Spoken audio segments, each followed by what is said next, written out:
Hi guys, அஸ்லாம் வலைக்கம். Welcome to our Sameema's kitchen. எனக்கு சமீமாஸ் கிச்சனில் காளான் கிரேவி எப்படி வைப்பதுன்னு பார்ப்போம். வாங்க வீடியோக்குள்ளே போகலாம். காளான் ஒரு பேக்கெட்டு, தேவையான பொருள் அது தேவையான பொருள் மல்லித்தலை, ஒரே ஒரு தக்காளி, கொஞ்சம் சின்ன வெங்காயம் போட்டால் தான் கிரேவி நல்லாயிருக்கும். பல்லாரி வெங்காயம் போட்டிங்கன்னா நல்லாவே இருக்காது. அதுக்கப்புறம் ஒரு ஸ்பூன் இஞ்சி பூண்டு பேஸ்ட்டு, அதுக்கப்புறம் செட்டிநாடு அன்றைக்கி பொடி அரைச்சோல்ல நம்ம, அந்த பொடி ஒரு ஸ்பூன் போடணும். அவ்வளோதான். வாங்க எல்லாம் கட் பண்ணிக்கலாம். இப்படி கழுவிட்டு இது மேலே இருக்க தோலை லைட்டாக எடுத்துடணும். ஏன்னா எல்லாம் மருந்து போட்டிருப்பாங்க, அதனால எந்த விஷயமே நம்ம இப்படி மேலே தோலை இப்படி உளிச்சோன்னா வந்துடும். இங்கே பாருங்கள், இப்படி லைட்டாக உளிச்சிட்டு தான் நம்ம எதாக இருந்தாலும் செய்யணும். இங்கே பாருங்கள், இதில் ஃபுல்லாக மருந்து அடிச்சிருப்பாங்க, அதை நம்ம சாப்பிட்டோம்னா உடம்புக்கு கெடுதல். இப்படியே உளிச்சிங்கன்னா வந்துடும். இங்கே பாருங்கள், இப்படியே உளிச்சிருங்க. எல்லாத்தையும் உளிச்சிட்டு அப்புறமா கட் பண்ணி செய்யுங்க. எதாக இருந்தாலும் இந்த மாதிரி உளிச்சுக்கணும். உளிச்சிட்டு இப்படி கட் பண்ணிக்கலாம். நம்ம கிரேவிக்கு ரொம்ப குட்டி குட்டியாக போட்டால் நல்லா இருக்காது, கொஞ்சம் பெருசாக போட்டால் தான் நல்லாயிருக்கும். பொருசாக போட்டோம்னா நல்லா இருக்காது. இந்த மாதிரி கட் பண்ணிக்கணும். அதுக்கப்புறம் இந்த வெங்காயம் எப்படி கட் பண்ணோம்னா, நம்ம முட்டைக்கு கட் பண்ணுவோம்ல, அது மாதிரி கட் பண்ணிக்கணும். வெங்காயம் கேஸ் பண்ணிட்டு குக்கர் வச்சுக்குவோம். அடுப்பில் ஃபஸ்ட்டே தேவையான அளவு ஆயில் ஊற்றிக்குவோம். கடலை ஊற்றிப்போம் தேவையான அளவு. ஊற்றினதுக்கப்புறம் கொஞ்சம் எண்ணெய் ஹீட் ஆகுதும். ஹீட் ஆனதுக்கப்புறம் இப்படி தான் கட் பண்ணுவோம். வெங்காயம் பார்த்துக்கணும். இந்த மாதிரி கட் பண்ணிங்கனாலும் நல்லாயிருக்கும், டேஸ்ட்டாக இருக்கும் கிரேவி. அது காளானுக்கு மட்டும்தான் இந்த மாதிரி கட் பண்ணுவோம். மல்லித்தலை போட்டுக்கணும். மல்லித்தலை போட்டதுக்கப்புறம் சின்ன வெங்காயம் போட்டுக்குவோம். சின்ன வெங்காயம் ஒரு 200 கிராம் எடுத்துக்குவோம். ஃபுல்லாக போட்டுக்கலாம். ஒரே ஒரு தக்காளி மட்டும் போட்டுக்கலாம். போட்டுட்டு நல்லா வதக்கிக்கலாம். நல்லா வதங்கணும். அதுக்கப்புறம் ஒரு 1/2 ஸ்பூன் இஞ்சி பூண்டு பேஸ்ட் போட்டுக்கலாம்.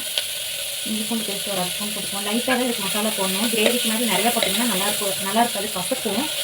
சும்மா லைட்டாக தான் மசாலா கொடுக்கணும். இருக்குது அதுவே செம்ம டேஸ்ட்டாக இருக்கும்.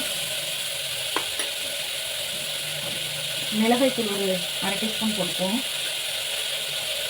இந்த மாதிரி குட்டி டீஸ்பூன் போட்டிங்கனாலே போதும். போட்டு நல்லா வதக்கி வச்சுட்டு நல்லா வதக்கணும். தேவையான அளவு உப்பு போட்டுப்போம்.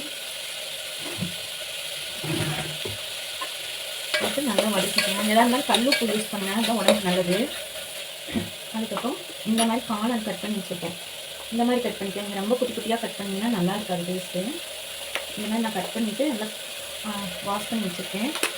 அது ஃபுல்லாமே இதில் சேர்த்துக்குவோம்.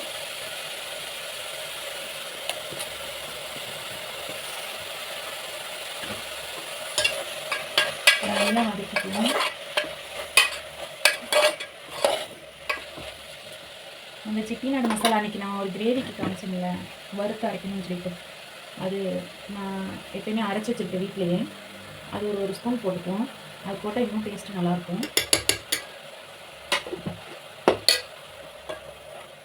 ஒரு போட்டு நல்லா வதக்கிக்கணும். நல்லா கலர் மாறணும். வதக்கிட்டு விசில் வச்சா தான் நல்லாயிருக்கும். ஒரே ஒரு விசில் மட்டும் வைங்க, எக்ஸ்ட்ரா வைக்காதீங்க, கரைஞ்சிரும். நல்லா இந்த மாதிரி வதங்கணும். நல்லா வதங்கிடுச்சு. இப்போ ஒரு டம்ளர் மட்டும் தண்ணி வச்சுக்கலாம். சும்மா இந்தளவுக்கு மட்டும்தான் தண்ணி வைக்கணும். ஏன்னா அதுவும் காளானும் தண்ணி விடும். அதனால் இந்தளவுக்கு மட்டும் தண்ணி வச்சுட்டு குக்கர் லாக் பண்ணிக்குவோம். ஒரே ஒரு விசில் மட்டும் விடுவோம். கிரேவி எப்படி இருக்குன்னு பார்ப்போம். பாருங்க, செம்மையாக இருக்குது. லைட்டாக கேஸ் ஆன் பண்ணிட்டோம். இந்த கிரேவி எப்படி இருக்குன்னு பாருங்க.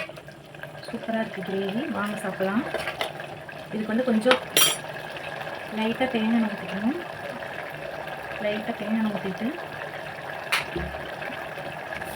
மல்லித்தலை கட் பண்ணி போட்டுக்கலாம்.